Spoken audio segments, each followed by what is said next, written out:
బాలరాజ్ గారితో మాట్లాడదాం. బాలరాజ్ గారు, ఒక్క మోదీ పర్యటనతోనే తెలంగాణలో మొత్తం అంతా రాష్ట్ర రాజకీయాలంతా కూడా హీట్ ఎక్కినటువంటి పరిస్థితి కనబడతా ఉంది. అంటే ఏపీ ఫార్ములాని ఇక్కడ వర్కౌట్ చేయాలి, ఇక్కడ టీడీపీని జనసేనని కలుపుకొని ఒక కూటమిగా వచ్చి తెలంగాణలో పాగా వేయాలి అనేది బీజేపీ ప్లాన్. వికసిత తెలంగాణ అంటుంది. మొన్నటి వరకు వికసిత భారత్ కేంద్ర ప్రభుత్వం మాట్లాడి ఈరోజు వికసిత తెలంగాణనే మా నెక్స్ట్ టార్గెట్ అంటోంది. సో ఇటువైపు కాంగ్రెస్ అధికారంలో ఉంది.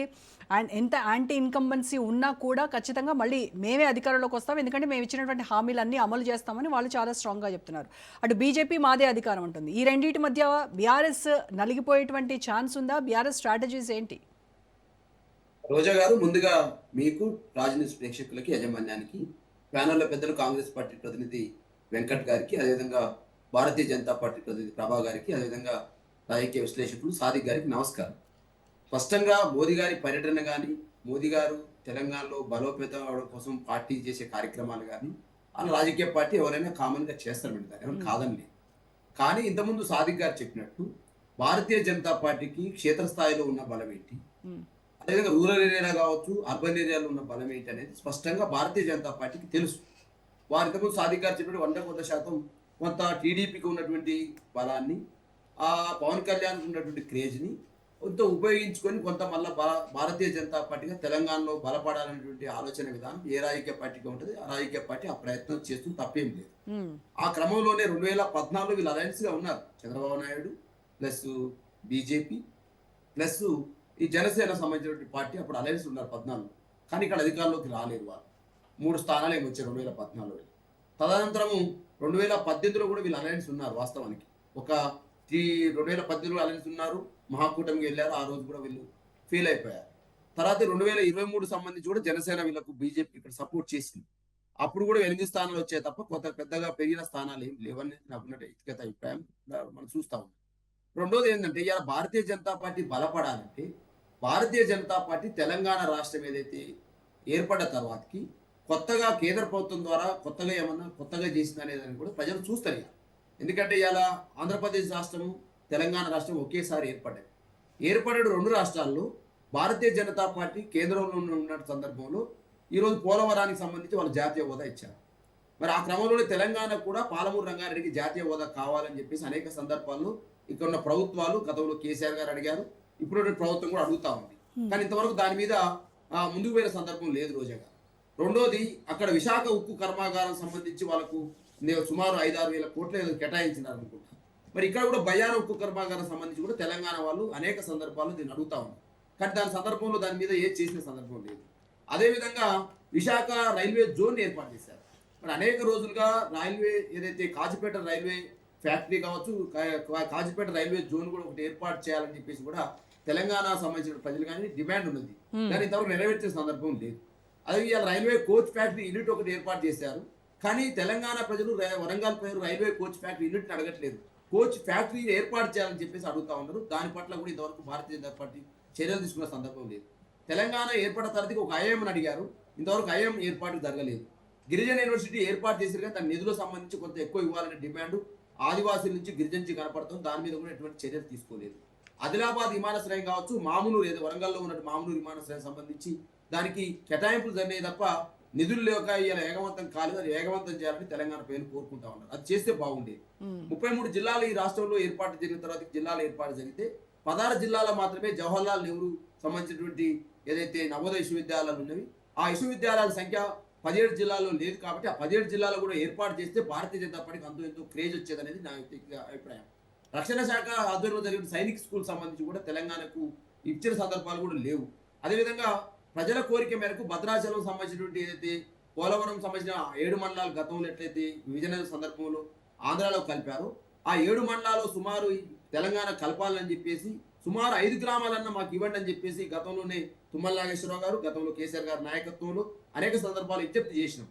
5 గ్రామాలపై ఇబ్బంది పడుతూ అట్లా చేస్తామంటే ఇంతవరకు దాని మీద ఎటువంటి చర్య లేదు. కానీ బాలరాజ్ గారు, మరి మీరేమో ఇవ్వనివే కోట్ చేస్తా ఉన్నారు. నిన్న 9,400 కోట్ల అభివృద్ధి పనులకు ఆయన శ్రీకారం చుట్టారు. Warangal PM Mitra mega textile park, Zaheerabad industrial ఏరియాతో రైల్వే, నేషనల్ హైవేలు ఇవన్నీ కూడా శంకుస్థాపన చేశారు కదా, మరి వీటి గురించి మాట్లాడరా? రోజా గారు, ఓకే, మీరు అన్నట్టు 9,400 కోట్లతోటి ప్రధానమంత్రి మోదీ గారు తెలంగాణలో అభివృద్ధి కార్యక్రమాలు అయితే శ్రీకారం చేపట్టారో వాటిని స్వాగతం చేస్తా ఉన్నాం. కానీ అవన్నీ కూడా రైల్వే లైన్లు, రోడ్స్ కావచ్చు, జైరాబాద్ సంబంధించినటువంటి ఇండస్ట్రియల్ పార్క్ కావచ్చు, ఏదైతే ఇవన్నీ కూడా ఏ రాష్ట్రంలోనైనా కూడా కేంద్ర ప్రభుత్వం చేయాల్సిన పనులే మేడం. కానీ ఆ పోలవరం సంబంధించి ఒకప్పుడు ప్రభాకర్, రైల్వే ప్రభాకర్, ప్రభాకర్ మీరు మాట్లాడండి. గుర్తు చేసుకోండి అన్న. ఒకప్పుడు మాట్లాడండి, రైల్వే మాట్లాడండి, తప్పేం లేదు. ఎస్ ప్రభాకర్ మీకు టైం ఇస్తాను. మీరు చెప్పండి ప్రభాకర్. ఒకప్పుడు ప్రభాకర్, ఒక్క నిమిషం. యూపీఏ గవర్నమెంట్ ఉన్నప్పుడు ఎంత ఇచ్చారమ్మా బడ్జెట్? అది ఒకసారి మీరు అడుగుదాం ఒక్క నిమిషం. యా మీరు మాట్లాడుతున్నారు. ఎస్ బాలరాజ్ గారు. నేనేమంటున్నా ఇప్పుడు మేడం, ఇంతకుముందు నేను చెప్పిన అంశాలన్నీ కూడా తెలంగాణ ప్రజల డిమాండ్లుగా ఉన్నవి.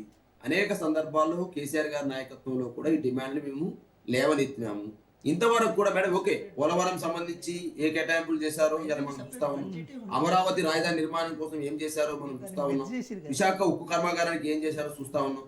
నిన్ననే విశాఖ రైల్వే జోన్ ఏర్పాటు చేసిన సందర్భాన్ని చూస్తా ఉన్నాం. కాబట్టి మీరు ఆంధ్ర ప్రాంతానికి ఇవ్వడానికి వెల్కమ్ చేస్తా ఉన్నాం. కానీ తెలంగాణ అదే రాష్ట్రంతో ఏర్పడిన వాస్తవాన్ని మీరు గమనించుకోమని చెప్తా ఉన్నాం. మీరు కూడా ఆ రోజు సుష్మా స్వరాజ్ గారు తెలంగాణ రాష్ట్ర ఏర్పాటుకు ఓ పిన్నమ్మలాగా ఉందని చెప్పేసి మీరు మాట్లాడతారు కదా. మరి ఆ పిన్నమ్మగా ఏర్పాటు చేసిన తెలంగాణ రాష్ట్రానికి ఎందుకు శీతకాలం చూపెడుతున్నారనే దాని మీద స్పష్టత ఇవ్వాల్సిన అవసరం ఉంది. రెండోది, ఈ మధ్యకాలంలో పార్లమెంట్ లో వీళ్ళ భారతీయ జనతా పార్టీ ఎంపీ తేజస్వి సూర్య గారు తెలంగాణ ఏర్పాటు పట్లనే ఒక విషయాన్ని కక్కిన సందర్భాన్ని కూడా గుర్తు చేస్తా ఉన్నారు. అదేవిధంగా అలయన్స్ పార్టీగా ఉన్నటువంటి ఎన్డీఏ కూటమిలో ఉన్నటువంటి టీడీపీ పార్టీ శ్రీకృష్ణ లావుదేవరాయ సంబంధించి వారు ఎంపీగా ఉండి తలుపులు మూసేసి తెలంగాణ రాష్ట్రాన్ని చేసినారని చెప్పేసి వారు పార్లమెంట్ లో పార్టీ సందర్భాన్ని గుర్తు చేస్తా ఉన్నారు. ఒకవైపు అమిత్ షా గారు కావచ్చు, ఒకవైపు మోదీ గారు కావచ్చు. మరి ఇలా ఒక పార్లమెంట్ సభ్యుడు భారతీయ జనతా పార్టీ కేంద్రం అధికారంలో ఉంది, ఇక్కడ తెలంగాణలో బలపడాలనుకుంటున్న సందర్భంలో మీరు ఒక ఎంపీ చేత ఆ విధమైన వ్యాఖ్యలు చేయించడం ద్వారా మీకు డ్యామేజ్ అనేది ఇక్కడ జరుగుతుందనే అంశాన్ని స్పష్టంగా బీఆర్ఎస్ పార్టీగా చెప్తా ఉన్నాం. ఎందుకు తెలంగాణ అనేది ఏదో మామూలుగా ఏదో స్టేట్ గా ఏర్పడ్డది కాదు. తెలంగాణ ఒక ఆత్మగౌరవ పోరాటం జరిగింది. ఒక 60 సంవత్సరాలు అనేక నిరంకుశ పాలనకు వ్యతిరేకంగా కొట్టడానికి మీ విద్యార్థి నాయకులుగా ఉస్మాన్ యూనివర్సిటీలో మేము పిహెచ్డి చేసుకుంటూ మీరు తెలంగాణ ఉద్యమంలో పాల్గొని జైలుకు పోయి దెబ్బలు తిని 152 కేసులు 50 రోజులు జైలు జీతం అనుభవించినటువంటి వాళ్ళని మేమందరం కూడా ఇలా ఒక స్టేట్ మాజీ రాష్ట్ర కార్పొరేషన్ చైర్మన్ గా ఒక ఆవేదనతో మాట్లాడుతా ఉన్నా. ఒక ఎంపీ మాట్లాడిన మాటల్ని ప్రధానమంత్రి మోదీ గారు గాని అమిత్ షా గారు ఎవరు ఖండించలేదు. వారు ఎక్కడ కూడా ఖండించని సందర్భం కనపడతా ఉంది. కాంటెక్స్ట్ వేరని చెప్తున్నారు వాళ్ళు ఖండించడానికి. మేడం కాంటెక్స్ట్ వేరైనా మా సంబంధించినటువంటి గుండెల్ని కలిసివేసిన సందర్భాన్ని గుర్తు చేస్తా ఉన్నా. అనేక సంబంధించిన టీవీ ఛానల్ కూడా దాన్ని చూశారు. వాస్తవం నేను ఏమంటున్నంటే తెలంగాణ రాష్ట్రాన్ని మీరు బలపడాలనుకున్నప్పుడు తెలంగాణ రాష్ట్రంలో మీరు చేయాల్సిన ప్రగతి కార్యక్రమాలు స్పెషల్ గా ఏమైనా చేస్తారా? రోడ్లు, రైల్వేస్, విమానాశ్రయాలు ఇవన్నీ కూడా అన్ని రాష్ట్రాలకి బియ్యం పైన ఇచ్చేటువంటి టారిఫ్ మీరు పైన మీరు ఇచ్చే సబ్సిడీ ఇవన్నీ కూడా అన్ని రాష్ట్రాలకు యథావిధంగా ఇస్తారు.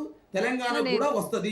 మీరు ఇలా ₹1 మన తెలంగాణ చెల్లిస్తే 42 పైసలు మాత్రమే తెలంగాణకు తిరిగి ఇస్తున్న వాస్తవాన్ని గుర్తు చేస్తా ఉన్నా. మోదీ గారి చరిస్మా గొప్పదే. మోదీ గారు 12 ఏళ్ళ నుంచి పరిపాలన చేస్తా ఉన్నారు, గొప్పదే.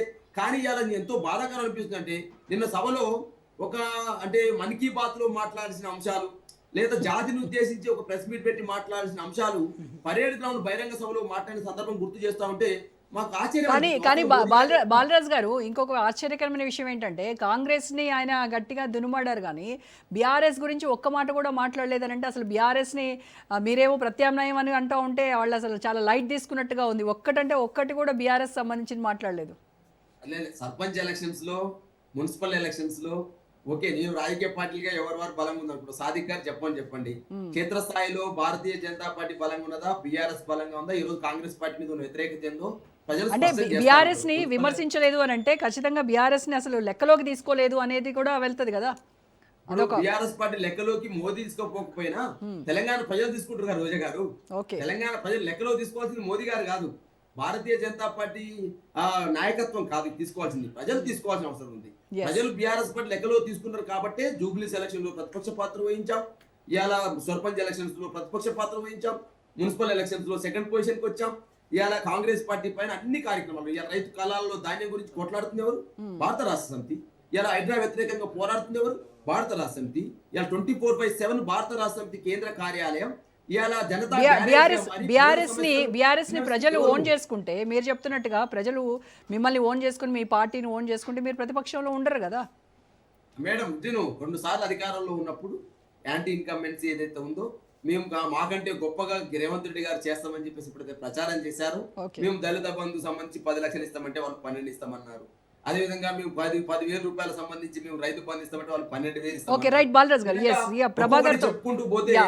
అర్రాజు పాట లెక్క ఒక లాటరీలో పాట లెక్క పాడారు. ఓకే, ప్రజలు రైట్. దాన్ని విశ్వసించినారు. ఇవాళ 27-28 నెలలు అవుతా ఉంది. ఏం చేశారు, ఏం చేయలేరు, కాంగ్రెస్ వైఫల్యాలు ఏందో ఇవాళ కనపడతా ఉంది కదా.